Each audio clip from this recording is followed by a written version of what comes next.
Hello friends, welcome to all of you. आज हम लोग इस वीडियो में जीके जीएस का 8वां अस्त्र यानी कि 8वां सीरीज जो है अर्जुन सीरीज का एपिसोड नंबर 8 करने वाले हैं। तो चलिए वीडियो को स्टार्ट करता हूँ। आज का पहला प्रश्न है, वैदिक काल में किस नदी को वितस्ता कहा गया है? तो चेनाब जो नदी है उसको कहा गया है अस्किनी, झेलम को वितस्ता, रावी को परुसनी और ब्यास नदी को कहा गया है विपाशा। तो इसमें पूछा गया है वितस्ता जो है किस नदी को कहा जाता था? तो जो है ऑप्शन नंबर बी, झेलम नदी को जो है वितस्ता कहा जाता है। सिंधु नदी का जो है सबसे बड़ी सहायक नदी कौन है? तो सिंधु नदी की जो है सबसे बड़ी सहायक नदी है चिनाब नदी। इसको कहा जाता है, जहाँ कहा जाता है चंद्रभागा नदी भी। चिनाब नदी पर कौन कौन सा बांध है? चिनाब नदी पर बांध है दुलहटी, बगलहार, सलाल, पकलड्रुम, रैटल बांध जो है वो चिनाब नदी पर है। झेलम नदी पर कौन कौन सा बांध है? झेलम नदी पर बांध है उरी परियोजना और तुलबुल परियोजना जो है झेलम नदी पर है। हड़प्पा स्थान जो है रावी नदी के ऊपर है। ब्यास नदी पर कौन कौन है? तो पोंग बांध, और पोंग बांध जो है हिमाचल प्रदेश में है, वो जो है ब्यास नदी पर स्थित है। अगला प्रश्न है, संविधान सभा का कौन सा भाग आपातकाल से संबंधित है? तो इसमें जो है ऑप्शन है भाग 17 जो है राजभाषा का उल्लेख इसमें है। इसमें जो है अनुच्छेद 343 से 357 तक है। भाग जो है 18 आपातकाल का उपबंध से संबंधित है। आर्टिकल इसमें 352 से 360 तक है। भाग 20 में संविधान संशोधन से संबंधित है, अनुच्छेद 368 है। भाग जो है 14 का ए जो है मौलिक कर्तव्य से संबंधित है। इसमें अनुच्छेद 51 है। 42वां संविधान संशोधन 1976 है। इसमें पूछा गया था कि जो है आपातकाल से कौन सा आर्टिकल संबंधित है? तो ऑप्शन नंबर जो है बी, भाग जो है 18 जो है वो आपातकाल का उपबंध से संबंधित है। और जो है सरदार स्वर्ण सिंह समिति के तहत जो है वो 10 मौलिक कर्तव्यों को जोड़ा गया था। राजमन्नार आयोग और पूंछी आयोग और सहकार्य आयोग जो है वो संबंधित है CSR से संबंध रखता है। सी का मतलब हो जाएगा, सी का मतलब होता है सेंट्रल, एस से मतलब होता है स्टेट और आर से मतलब होता है रिलेशन, यानी केंद्रीय राज्य संबंध रखता है। कौन कौन सा जो है आयोग है? वो राजमन्नार आयोग, पूंछी आयोग और सरकारीय जो आयोग है वो केंद्र राज्य से संबंध रखता है। अगला प्रश्न है, फीफा महिला विश्व कप 2023 की मेजबानी डॉट द्वारा किया गया। तो जो है फीफा की जो है स्थापना हुई थी, सबसे पहले ये पॉइंट है, फीफा की जो है स्थापना हुई थी 1904 ईस्वी में किया गया था। इसका जो है मुख्यालय ज्यूरिख में है। इसके अध्यक्ष हैं इन्फेंटिनो। और जो है फीफा का जो है दो खेल है, एक महिला के द्वारा खेला गया, एक मेल के द्वारा, एक फीमेल के द्वारा। तो मेल के द्वारा 2022 में जो खेला गया उसका होस्ट था कतर, और इसका विजेता टीम अर्जेंटीना हराया था। किसको? तो फ्रांस को हराया था। 2026 में जो है कहाँ होगा? तो 2026 में जो है USA, कनाडा और मैक्सिको में होगा। ये जो है प्रत्येक 4 साल पर होता है। फीमेल वाला पहली बार जो है कब हुआ था? फीमेल वाला जो है पहली बार फीफा विश्व कप कब हुआ था? तो 1991 ईस्वी में हुआ था, चीन में हुआ था। इसमें विजेता टीम कौन रहा था? तो विजेता जो है टीम रहा था वो USA विजेता टीम रहा था। 2023 में जो है ऑस्ट्रेलिया एवं न्यूजीलैंड में हुआ था, हराया था किसको? तो इंग्लैंड को हराया था। 2027 में जो है वो ब्राज़ील देश में होगा। इसमें जो है पूछा गया था कि 2023 की मेजबानी जो है महिला विश्व कप जो है फीफा का वो कहाँ हुआ था? तो सही उत्तर हो जाएगा ऑप्शन नंबर जो है सी, ऑस्ट्रेलिया और न्यूजीलैंड में महिला वाला हुआ था। 2024 में जो है T20 वर्ल्ड कप जो हुआ था उसमें विजेता टीम रहा भारत, उप विजेता रहा दक्षिण अफ्रीका, और जो ये मैच हुआ था वो फाइनल मैच बारबाडोस में हुआ था। अगला प्रश्न है, विजयनगर राज्य की स्थापना 1936 में डॉट के द्वारा की गई थी। तो जो विजयनगर राज्य की जो राजधानी थी वो हम्पी थी। राजधानी कहाँ थी? तो हम्पी थी। इनके जो संस्थापक यानी कि स्थापना करने वाले थे 1336 ईस्वी में हरियर और बुक्का, दो भाई थे जो 1336 ईस्वी में विजयनगर राज्य की स्थापना करते हैं। और हरियर बुक्का जो है वो संगम वंश से संबंधित रखते हैं। विजयनगर जो है वो तुलु वंश से संबंधित रखते हैं। तुलु वंश के जो है प्रमुख शासक थे कृष्णदेव राय। और तुलु वंश में जो है जो है अष्टदिग्गज यानी कि कृष्ण देव के दरबार में आते हैं। अष्टदिग्गज जो है देवराज के दरबार में आते हैं। और कृष्ण देवराय के द्वारा लिखा गया एक अमुक्ता मात्यांदा ग्रंथ जो है तेलुगु में कृष्ण देवराय के द्वारा लिखा गया है। इसमें पूछा गया विजयनगर जो है राज्य की स्थापना 1936 ईस्वी में डॉट के द्वारा की गई थी। तो सही उत्तर हो जाएगा ऑप्शन नंबर सी, हरियर और बुक्का के द्वारा किया गया था। दंतेदुर्ग जो है राष्ट्रकूट वंश के संस्थापक होते हैं। और देवराज जो है फर्स्ट के दरबार में जो है निकोलो कोंटी इटली से भारत आते हैं। अगला प्रश्न है, निम्न में से कौन सा मिलान गलत है? पहला ऑप्शन है किया गया कार्य जूल, आयतन वर्ग मीटर, दबाव पास्कल और जो है बल न्यूटन। तो बल का जो है ऐसे न्यूटन होता है, बल का ऐसे मात्रक न्यूटन होता है। चौथा ऑप्शन जो है सही है, दबाव का जो है पास्कल होता है। और आयतन का जो है ऐसे मात्रक होता है वो घन मीटर होता है। और किया गया कार्य का ऐसे मात्रक जूल होता है जो है। तो तीसरा जो है ऑप्शन जो है गलत है।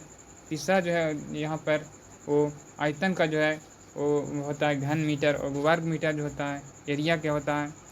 और जूल या अर्ग होता है वो कार्य और ऊर्जा का ऐसे मात्रक होता है। और 1 जूल बराबर होता है 10⁻7 अर्ग। पार्सेक जो होता है दूरी की सबसे बड़ी इकाई होती है। और बल जो होता है, बल का ऐसे मात्रक न्यूटन है या डाइन होता है। और 1 न्यूटन बराबर होता है 10⁵ डाइन। अगला प्रश्न है, गंगा के मैदान में बाढ़ द्वारा जमा किया गया जलोढ़ मिट्टी निम्न में से कौन सा है? रेगुर मिट्टी को कहा जाता है काली मिट्टी। और काली मिट्टी में जो है कपास की खेती के लिए प्रमुख होता है। भांगर मिट्टी जो है पुरानी जलोढ़ मिट्टी को कहा जाता है भांगर मिट्टी। और खादर मिट्टी जो है नई जलोढ़ मिट्टी को कहा जाता है खादर मिट्टी। और तराई मिट्टी जो दलदली भूमि होती है उसे कहा जाता है तराई मिट्टी। तो इसमें पूछा गया था कि गंगा के मैदान में जो है बाढ़ द्वारा जमा किया गया जलोढ़ मिट्टी कौन सा है? तो ऑप्शन नंबर सी सही उत्तर होगा। खादर मिट्टी को कहा जाता है कहा जाता है नई जलोढ़ मिट्टी। और जहाँ नदी नहीं दिखाई देती हैं, बड़े बड़े पत्थर छिप जाते हैं, वो होता है भावर। अगला प्रश्न है, हैलोजन का तत्व का संबंध किस ग्रुप से है?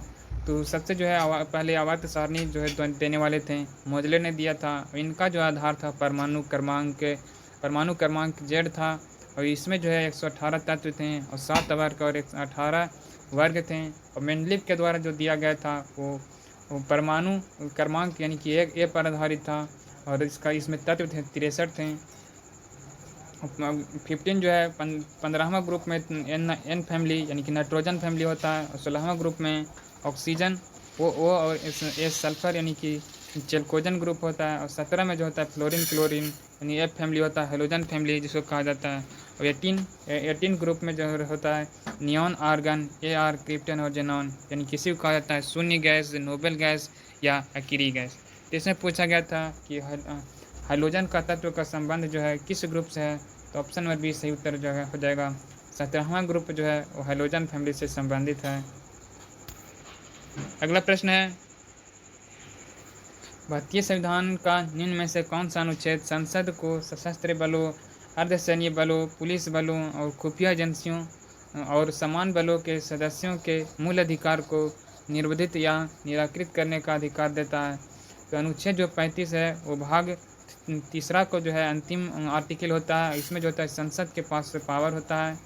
अनुच्छेद जो है 37 भाग 4 जो है उससे संबंधित होता है। DPSP का इसमें उल्लेख होता है। अनुच्छेद जो है 38 में लोक कल्याणकारी राज्य का बात कही गई है। और अनुच्छेद जो है 33 मौलिक अधिकार का जो है अधिकार संसद के पास होता है जो सीमित होता है। तो इसमें जो है सही उत्तर हो जाएगा ऑप्शन नंबर डी, अनुच्छेद जो है 33 से संबंधित है। अगला प्रश्न है, निम्न में से किस दर का भुगतान करने का दायित्व और वास्तविक के भार 2 अलग अलग व्यक्तियों पर होता है? तो जो टैक्स होता है 2 प्रकार के होते हैं, प्रत्यक्ष कर और अप्रत्यक्ष कर। प्रत्यक्ष कर में दायित्व होता है बर्डन और समान होता है। दायित्व और बर्डन जो होता है समान होता है, यानी कहने का मतलब जिससे पर लगेगा वही भुगतेगा। यानी कि इसका एग्जाम्पल हो जाएगा PCI और CT और CGT। अप्रत्यक्ष कर लगे किसी और पर भुगते कोई और, उसको कहा जाता है अप्रत्यक्ष कर। इसमें जो होता है एग्जाम्पल होता है वो GST। तो इसमें जो है पूछा गया था कि कौन सा जो कार्य भुगतान करने का दायित्व और वास्तविक भार दो अलग अलग व्यक्तियों पर होता है। ऑप्शन में जो है सी सही उत्तर जो होगा वस्तु कर एवं सेवा कर यानी कि GST। अगला प्रश्न है 1950 के दशक में के मध्य में सर्वप्रथम बार किसने राइबोसोम को अवलोकन किया और उन्हें कोशिका द्रव्य में छोटे कणों के रूप में वर्णित किया जो अधिमान्य रूप से अंतःद्रवी जलिका से जुड़ी हुई थी। तो सबसे पहले जो है राइबोसोम की जो है खोज करने वाले थे पोलैड या प्लाई, इसे कहा जाता है। राइबोसोम को कहा जाता है पोलैड कण कहा जाता है। राइबोसोम में जो होता है सबसे छोटा वो कोशिकांग होता है। प्रोटीन की जो है फैक्ट्री राइबोसोम को कहा जाता है। राइबोसोम जो होता है दो प्रकार के होते हैं, एक 17S एक 18S। 17X जो होता है वो प्रोकैरियोटिक कोशिका में होता है और 18S जो होता है यूकैरियोटिक कोशिका में होता है। प्रोकैरियोटिक कोशिका किसको कहा जाता है, जिसमें जो है केंद्रक विहीन होता है उसको कहा जाता है प्रोकैरियोटिक, और जिसमें जो होता है केंद्रक युक्त होता है उसको कहा जाता है यूकैरियोटिक कोशिका। प्रोकैरियोटिक के एग्जाम्पल इसमें हो जाएगा 17S का, जीवाणु में इसमें पाया जाता है। तो इसमें पूछा गया था कि राइबोसोम का जो है अवलोकन किसने किया था, तो सही उत्तर हो जाएगा option number A George E ply जो है राइबोसोम की अवलोकन किए थे। ऑप्शन बी में है रॉबर्ट ब्राउन। रॉबर्ट ब्राउन जो है केंद्रक की खोज करते हैं और फ्रेडरिक ब्राउन जो है इंसुलिन की खोज करते हैं और कार्ल्स वैंडा जो है माइक्रोकॉन्ड्रिया को नाम देने वाले कार्ल्स वैंडा थे। इसमें जो होता है डायबिटीज जो होता है वो दो प्रकार के होते हैं, एक डायबिटीज मेलिटस, एक डायबिटीज इंसिपिड। डायबिटीज मेलिटस को कहा जाता है मधुमेह, और डायबिटीज इंसिपिड जो होता है बार बार मूत्र को त्यागना कहा जाता है डायबिटीज इंसिपिड। माइक्रोकॉन्ड्रिया की खोज जो है कोलिकर ने किया था। इससे में जो होता है ATP संचित होता है यानी कि एडिनो ट्राइफॉस्फेट, इसे कहा जाता है कोशिका का ऊर्जा मुद्रा। और इसमें जो होता है डायबिटीज इंसिपिड में जो होता है ADS होता है यानी कि एंटी डाईयूरेटिन होता है, जो इसी कहा जाता है वैसोप्रीन। ये जो होता है पीयूष ग्रंथि से निकलता है। मैंने इस वीडियो में एपिसोड नंबर 8 किया। मिलते हैं अगले वीडियो के साथ। जय हिंद।